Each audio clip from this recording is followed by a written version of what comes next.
Sa video na to, ituturo ko sa iyo kung paanong paggamit ng China Trust Online Banking. Para ito sa mga distributors na nasa iba't ibang bansa. Ang goal ko rito ay maituro kung paanong mas madaling paraan ang pag-balance inquiry sa China Trust Savings Account sa pamamagitan ng internet. Mas madali na nating malalaman kung maaari na bang makapag-withdraw sa savings account pagkatapos ng encashment request na ginawa natin sa Data Tracking Center or web page. Hindi mo na kailangan mag-rehistro para sa online banking kasi ito ay 100% free. Walang anumang hidden charges at bukod pa dyan, hindi na rin kailangan mag-aksaya ng oras at panahon magpabalik-balik sa harap ng ATM machine para lang masiguro na maaari nang makuha ang kinita sa Alliance in Motion Global. Lalo na sa mga distributors natin na malayo sa cities at kailangan pang bumiyahe ng mahabang oras. Makakatulong rin ito na masolusyonan agad ang anumang hindi inaasahang magiging problema sa encashment kung sakaling meron man. Pero bago ang lahat, gusto ko muna kayong maging pamilyar sa China Trust Savings Account. Ang mga ito ang kailangan mong matutunan. Sa harap ng sobre, kung saan nakalagay ang ATM card, may nakasulat na member number. Ito ay 012. At sa papel na nakapalob sa sobre, makikita mo ang 4 digits PIN number.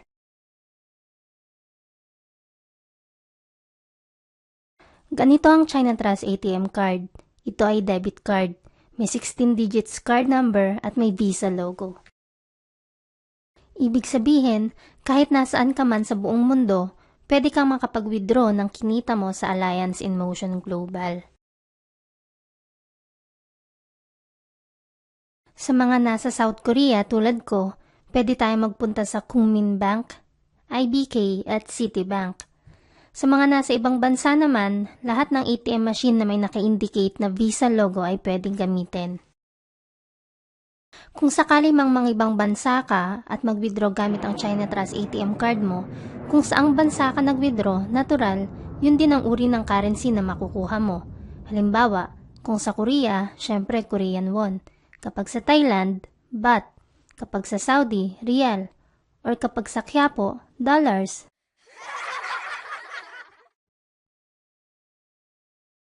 Ngayong alam mo na lahat, mas madali na para sa'yo ang susunod na gagawin. Kaya kung handa ka na, panoorin mo itong mabuti.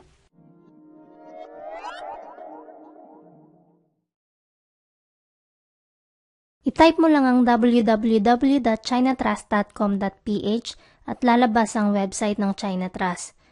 Sa bandang itaas, sa gawing kanan, makikita mo ang sign on to, then click BankNet.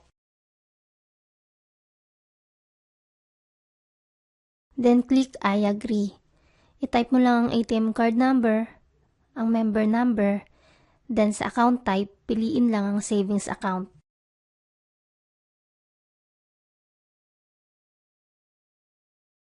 At i-type ang PIN number.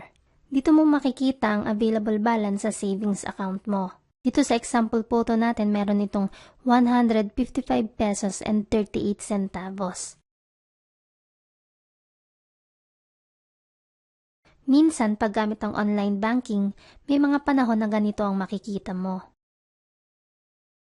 Dalawa lang ang rason kung bakit. Una, maaaring ang online banking service mismo ng website ang hindi available ng mga oras na yon, kaya maaari mo itong ulitin. Pangalawa, maaaring sa loob ng 6 na buwan ay wala kang naging transaction sa savings account.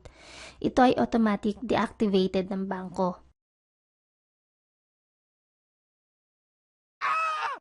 But don't panic, wala kang dapat ipag-alala dahil ang kailangan mo lang gawin ay ipaalam ito sa Alliance in Motion Global Head Office or TIGAS para muling ma-update ang savings account at makapasok ang perang in-encash mula sa webpage. Tumawag sa 632-706-2301. Maaari ka rin magpadala ng email sa aim_cjlyamoso@yahoo.com. Huwag kalimutang ilagay ang iyong complete name at user ID number.